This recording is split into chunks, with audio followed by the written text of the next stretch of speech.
Shalom sahabat wanita, minggu lalu kita belajar pembunuhan karakter lewat kata-kata, lewat kemarahan, lewat penghakiman. Hari ini saya akan lanjutkan tentang pembunuhan karakter dengan cara memanjakan, ya. Jadi memanjakan anak itu bikin anak kurang ajar. Nah, apa itu memanjakan? Memanjakan itu yang pertama, apa saja yang diminta selalu dituruti. Karena sayang yang berkelebihan, maka ada kecenderungan untuk memanjakan anak, ya. Ya, saya tahu sebagai orang tua pasti kita happy banget kalau kita bisa kasih sesuatu ke anak.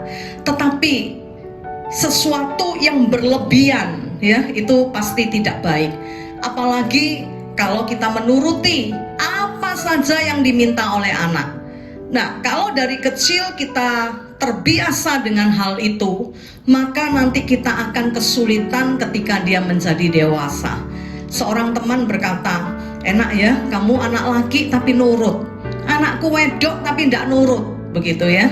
Nah, kenapa bisa terjadi seperti itu? Bukan karena laki atau perempuan, tetapi bagaimana kita memperlakukan anak-anak ketika mereka kecil itu berdampak pada ketika mereka menjadi besar dan dewasa. Apalagi kalau anak kita memakai senjata, ya.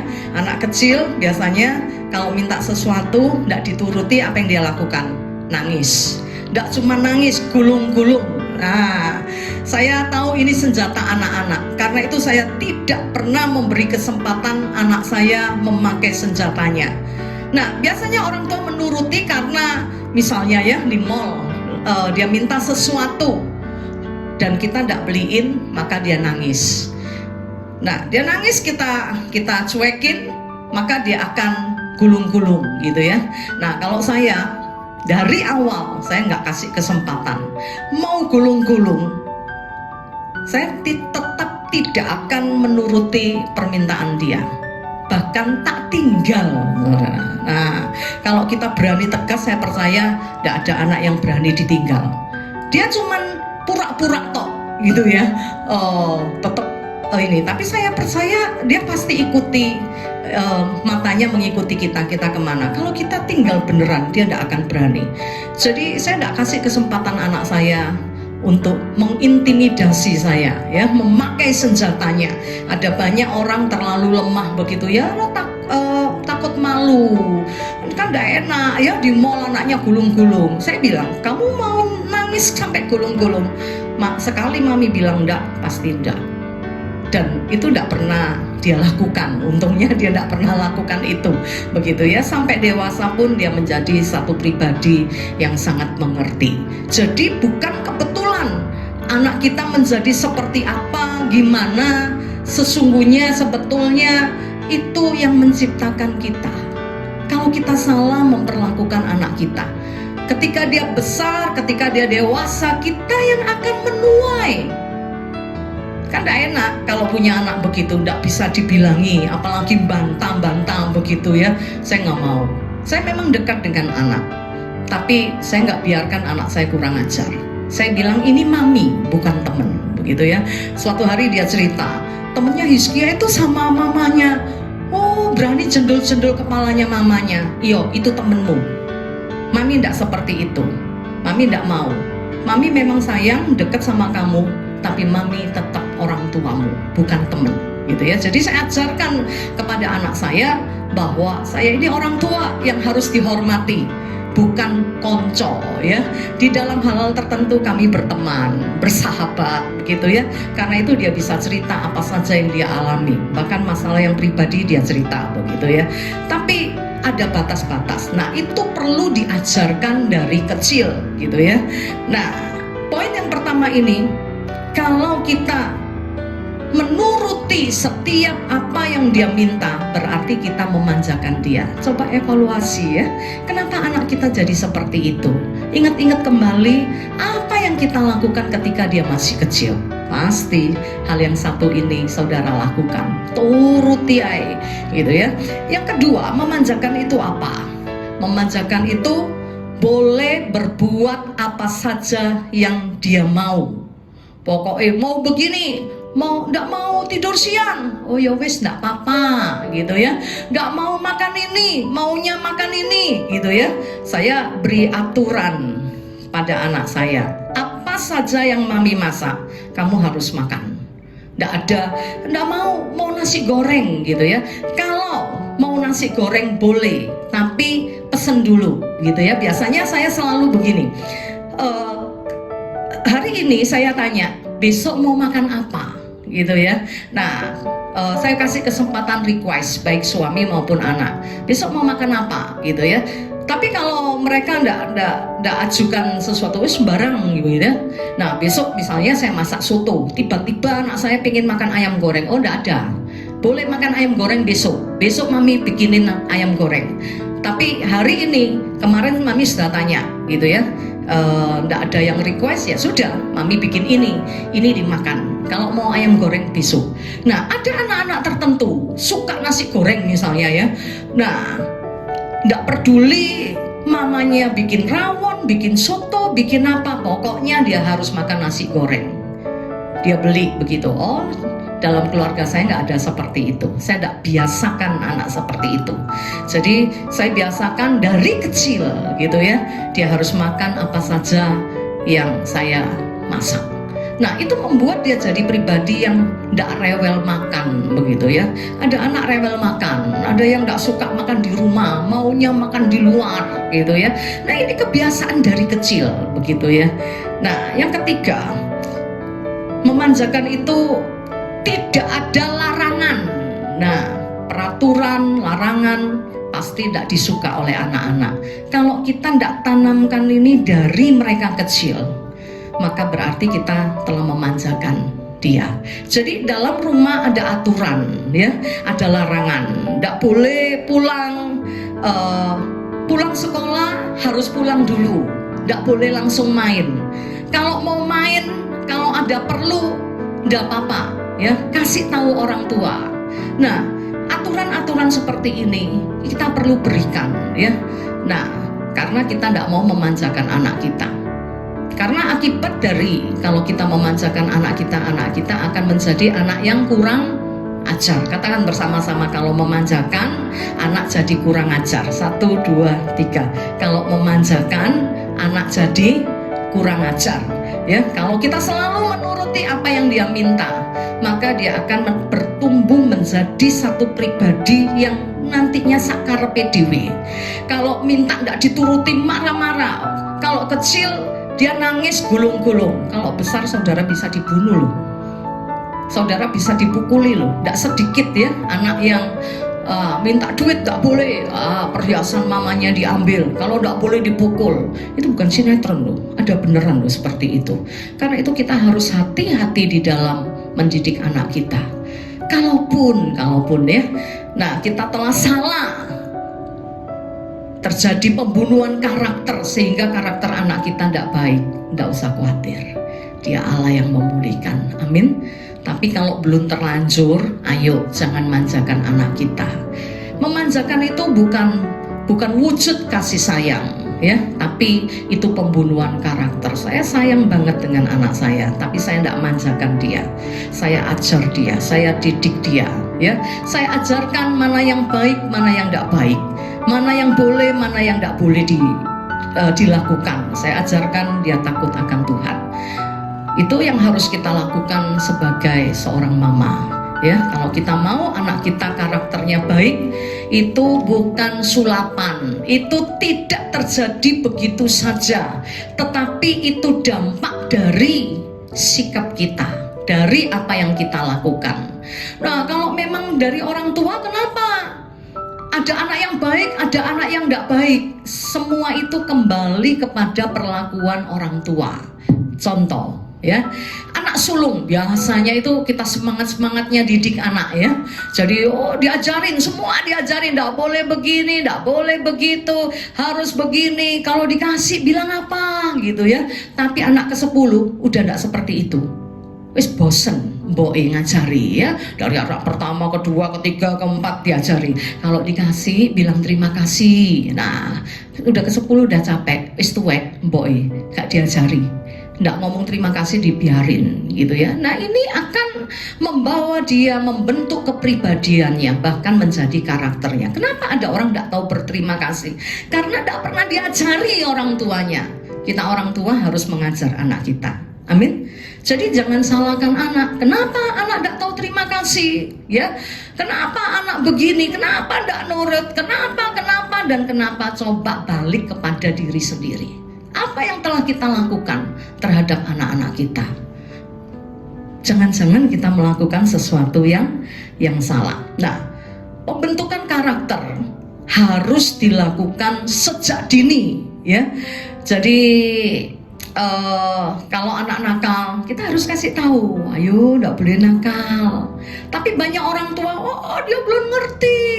Nanti kalau gede ngerti sendiri kok, ndak, saudara. Ya, itu akhirnya sudah mendarah daging. Biasanya ini dilakukan oleh para emak. Maaf ya, yang jadi emak. Saya sangat tidak suka anak dititipin ke emak. Kenapa? Pasti kurang ajar. Ya memang tidak semua mak begitu, mama saya tidak begitu. Apa yang menjadi peraturan saya, mama saya lakukan. Bahkan kalau ada sesuatu begitu ya, misalnya tiba-tiba dia mau ke Pasar Atom karena mama saya tinggal di depan Pasar Atom ya. Mama saya selalu berkata kepada anak saya, telepon mami dulu, izin mami dulu. Kalau mami izinkan boleh ke Pasar Atom. Kalau mami tidak izinkan tidak boleh gitu ya. Bisa bekerja sama dengan baik, membuat habit, membuat kebiasaan, membuat karakter anak saya jadi baik gitu ya. Tapi kebanyakan para emak tidak begitu. Ketika mama atau papanya mendidik anak itu, apa yang dilakukan oleh para emak dan engkong?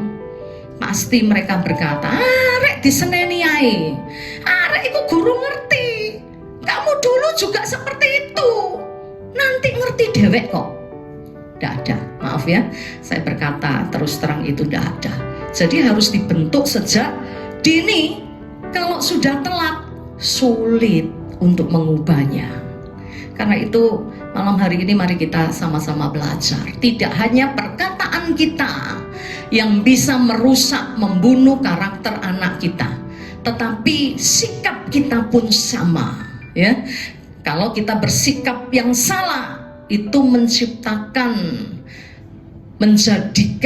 anak kita tidak memiliki karakter yang baik. Seorang raja bernama Raja Daud, dia dipakai Tuhan dengan luar biasa, tetapi sayang dia tidak didik anaknya dengan baik. Dia hanya satu kali saya temukan di satu kitab Raja-Raja, dikatakan Salomo mengatakan bahwa dia diajari oleh bapaknya. Tapi anak yang lain tidak seperti itu. Coba kita lihat satu Raja-Raja pasal yang pertama. Satu Raja-Raja pasal yang pertama ayat yang ke-6. Kita baca bersama-sama yuk. Satu Raja-Raja pasal 6, pasal pertama ayat yang ke-6. 1, 2, 3. Selama hidup Adonia, ayahnya belum pernah menegur dia dengan ucapan, "Mengapa engkau berbuat begitu?" Ia pun sangat elok perawakannya, dan dia adalah anak pertama sesudah Absalom. Hebat ya Raja Daud ya, tidak pernah tegur anaknya. Siapa di sini yang tidak pernah tegur anak? Banyak. Bahkan kalau orang lain tegur, kita sakit hati. Wah, diseneni gitu ya. Sahabat wanita yang dikasih Tuhan, kalau ada orang yang tegur anak kita, harusnya kita berterima kasih. Dia menyelamatkan anak kita dari karakter yang buruk. Seharusnya itu tugas kita. Kita yang menegur, kita yang mengingatkan anak kita. Tapi banyak kali malah sakit hati ya. Nah, guru-guru sekolah minggu, banyak guru-guru sekolah minggu yang takut menghadapi anak-anaknya. Nanti kalau tak marahi ya, tak ajari begini, nanti orang tuanya tidak terima, nanti diwadulno orang tuanya. Kalau saya nggak peduli ya. Kalau dia bawa anak ke sekolah minggu, berarti dia mempercayakan guru-guru untuk mendidik dia. Jadi Saya orangnya tidak peduli ya, kalau salah saya akan ngomong salah. Mau tidak terima, mau marah terserah ya. Apalagi di zaman yang seperti ini. Teman saya seorang guru, dia cerita bagaimana mama-mama memperlakukan anak-anaknya ya. Kalau ditegur gurunya marah begitu ya. Nah, teman saya ini guru bahasa Mandarin. Suatu hari ada muridnya tidak bawa buku Mandarin. Seperti biasa ditulis di buku pribadi ya. Nah, minggu depan jangan lupa bawa buku Mandarinnya. Minggu depan tidak bawa lagi. Nah, tulis buku pribadi. Sampai beberapa kali akhirnya teman saya tulis dengan tinta merah. Maksudnya apa? Supaya orang tua memberi perhatian. Iki nek gak nggawa buku terus kok gak iso. Tapi apa yang terjadi? Mamanya datang ke sekolah minta supaya guru Mandarin ini dipecat. Lah ngerti anak sing salah gak nggawa buku. Lah kok guru sing diseneni. Sebetulnya ini cara didik yang salah. Ini memanjakan anak kita. Salah dibelani itu merusak karakter. Itu termasuk ya, tambah satu ya, tadi 3. Yang keempat, ketika anak kita salah dan kita bela dia, sesungguhnya kita sedang merusak karakter anak kita. Papa saya ajar saya begini, kalau salah harus minta maaf. Kalau kamu tidak salah, pertahankan sampai titik darah penghabisan. Gak usah takut kalau tidak salah, hadapi. Itu yang diajarkan papa saya, dan itu mendarah daging. Buat saya kata maaf tidak terlalu sulit. Kalaupun saya salah kepada anak saya selalu berkata maaf ya, mami salah. Kepada suami sama begitu ya. Kenapa? Karena itu sudah ditanamkan. Tapi yang satu ini saudara, ini tidak alkitabiah ya. Kalau tidak salah, mati pun harus berani. Nah, jadi telok lemak saudara ya. Saya kalau tidak salah, saya tidak takut. Mobil saya ditabrak orang dari belakang, saya turun saudara. Walaupun yang nabrak itu tukang bemo, marah saya saudara. Padahal saya perempuan. Loh, aku gak salah kok, dia sing salah. Saya tidak takut saudara, tidak takut mati kalau saya tidak salah. Ini keliru ya, tidak seperti itu ya. Kasih itu memaafkan, kasih itu memberkati ya. Orang salah begitu ya, tidak usah mendelik-mendelik ya, ngomong baik-baik gitu ya. Suatu hari ini tidak pernah saya lupakan di dalam hidup saya.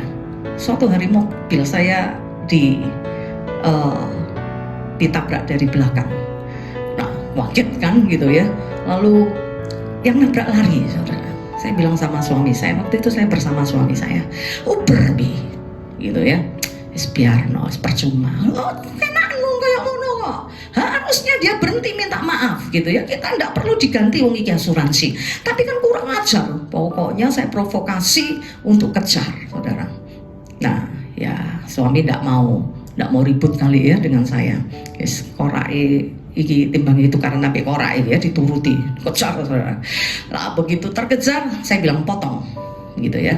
Akhirnya dipotong. Saya turun saudara, saya mudun aku, duduk bojoku saudara. Ya saya merasa tidak salah kok. Saya tidak takut saudara. Saya ketuk pintu kacanya, saya bilang, lain kali punya aturan. Sudah nabrak lari, maunya apa? Lalu dia bilang, ibu mau apa? Saya tidak mau apa-apa, tapi tahu aturan sedikit. Lalu dia liatin saya saudara. Lalu dia bilang, kayaknya saya pernah dengar khotbahnya ibu pernah pelayanan di gereja saya. Astagfirullah saudara. Saya malu betul ya. Jadi belajar mengendalikan kemarahan ini memang sulit. Karena itu minggu lalu saya dasari dengan ini ya. Marah hati-hati loh saudara, itu membunuh karakter. Selain itu bisa membawa kita ke neraka. Ya saya belajar dan memang sulit, tapi saya terus belajar. Oke, kita kembali ke Adonia. Daud ini tidak pernah tegur anaknya walaupun anaknya salah. Tadi saya ngomong apa? Kalau kita memanjakan anak itu bikin anak kurang ajar. Coba lihat apa yang dilakukan oleh Adonia. Di ayat yang ke-7, maka berundinglah ia dengan Yoab anak Seruya dan dengan Imam Abiatar, dan mereka menjadi pengikut dan pembantu Adonia. Tetapi Imam Sadok dan Benaya bin Yoyada dan Nabi Nathan dan Simei dan Rei dan para pahlawan Daud tidak memihak kepada Adonia. Jadi ceritanya Adonia ini kudeta, pengen jadi raja. Nah, dia rekrut imam dan undang beberapa orang. Lalu di ayat yang ke-9, sesudah itu Adonia mempersembahkan domba, lembu, dan ternak gemuan sebagai korban dekat batu Sohelet yang ada di samping En-Rogel. Lalu mengundang semua saudara-saudaranya, anak-anak raja. Jadi selain imam, dulur-dulurnya diundang kuabe, dan semua orang Yehuda, rakyat yang dipimpin oleh bapaknya Daud diundang, pegawai-pegawai raja. Tetapi Nabi Nathan dan Benaya dan para pahlawan dan Salomo adiknya tidak diundang, ya. Yang dirasa membahayakan dia tidak undang. 11, lalu berkatalah Nathan kepada Bersyeba ibu Salomo, tidakkah engkau mendengar bahwa Adonia anak Hagit telah menjadi raja, sedang tuan kita Daud tidak mengetahuinya? Karena itu baiklah aku beri nasihat kepadamu supaya engkau dapat menyelamatkan nyawamu dan nyawa anakmu Salomo. Pergilah masuk menghadap Raja Daud dan katakan kepadanya, bukankah tuanku sendiri, ya rajaku, telah bersumpah kepada hambamu ini, anakmu Salomo akan menjadi raja sesudah aku, dan dialah yang akan duduk di atas tataku. Mengapakah sekarang Adonia menjadi raja? Dan selagi engkau berbicara di sana dengan raja, aku pun akan masuk pula dan menyokong perkataanmu itu. Jadi Nathan ngomong sama Bersyeba, kamu udah tengok ke Raja Daud, kasih tahu begitu ya. Nanti lagi kamu lagi ngomong, nanti aku masuk dan aku akan dukung kamu. Jadi masuklah Bersyeba menghadap raja ke dalam kamarnya. Waktu itu raja sudah sangat tua dan Abishag gadis Sunem itu melayani raja. Lalu Bersyeba berlutut dan sujud menyembah kepada raja. Raja bertanya, apa yang kau ingini? Lalu perempuan itu berkata kepadanya, tuanku sendiri telah bersumpah demi Tuhan Allahmu kepada hambamu ini, anakmu Salomo akan menjadi raja sesudah aku, dan ia akan duduk di atas tataku. Tetapi sekarang lihatlah, Adonia telah menjadi raja, sedang tuanku raja sendiri tidak mengetahuinya. Ini kurang ajarnya Adonia. Jadi dia mengangkat dirinya sebagai raja tanpa sepengetahuan orang tuanya, ya. Jadi dia nganggep Bapak mate gitu ya. Dia mengangkat dirinya sendiri.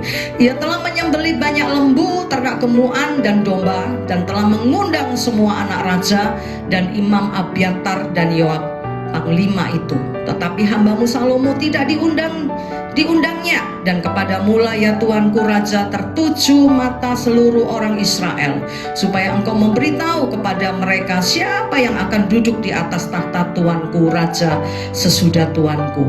Nanti aku ini dan anakku Salomo dituduh bersalah segera sesudah tuanku raja mendapat pemberhentian bersama-sama dengan nenek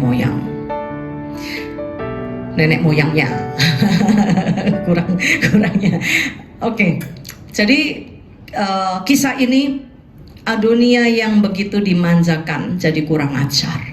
Dia mengangkat dirinya sendiri menjadi raja. Sebetulnya yang berhak mengangkat siapa yang akan menggantikan menjadi raja adalah Daud sendiri, ya. Tetapi Adonia potong kompas ya, tanpa sepengetahuan Daud dia mengangkat dirinya sendiri menjadi raja. Ini dampak dari anak yang dimanjakan, tidak pernah ditegur.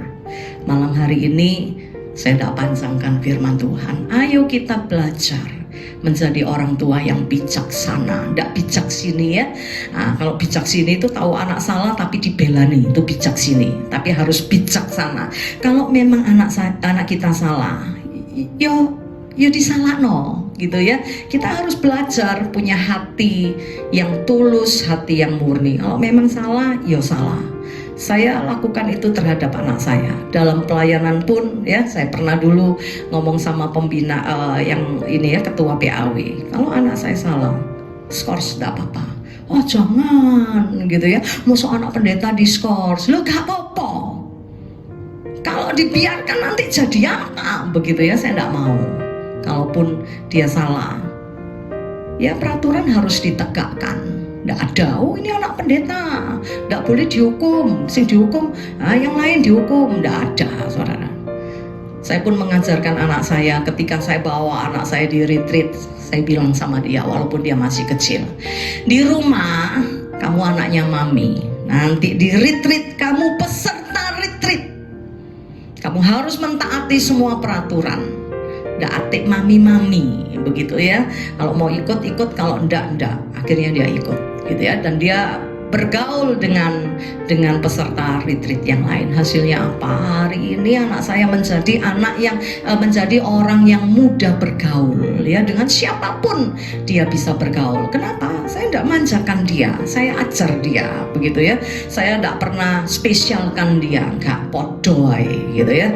Peraturan is peraturan, mau anak pendeta, mau anaknya iblis podoy, begitu ya. Peraturan is peraturan. Malam ini mari kita ambil waktu untuk periksa apa yang kita lakukan ketika anak-anak kita kecil. Kalaupun hari ini kita mendapati buah yang tidak baik karena kesalahan kita, tidak ada kata terlambat. Dia Allah yang memulihkan, Dia Allah yang mengampuni. Akui kesalahanmu di hadapan Tuhan, dan saya percaya Tuhan akan memulihkan anak-anak kita. Mari kita berdoa. Hamba-Mu sudah sampaikan kebenaran firman-Mu. Hamba-Mu berhenti berbicara, tetapi Roh Kudus-Mu akan terus berbicara kepada setiap sahabat wanita yang mengikuti ibadah online ini. Engkau mengajarkan, Engkau memberikan hati yang bijaksana di dalam mendidik anak-anak dan cucu-cucu kami, Tuhan. Kami rindu Tuhan dipermuliakan lewat hidup anak cucu kami. Kami rindu Tuhan diagungkan, dimasyurkan lewat karakter mereka.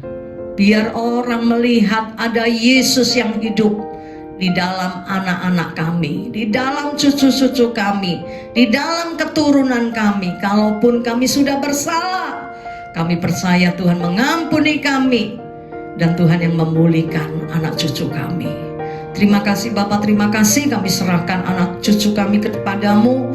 Kami percaya mereka akan seperti anak panah di tangan pahlawan. Mereka akan bertumbuh menjadi orang-orang yang hebat. Firman-Mu berkata keturunan orang benar akan mewarisi bumi.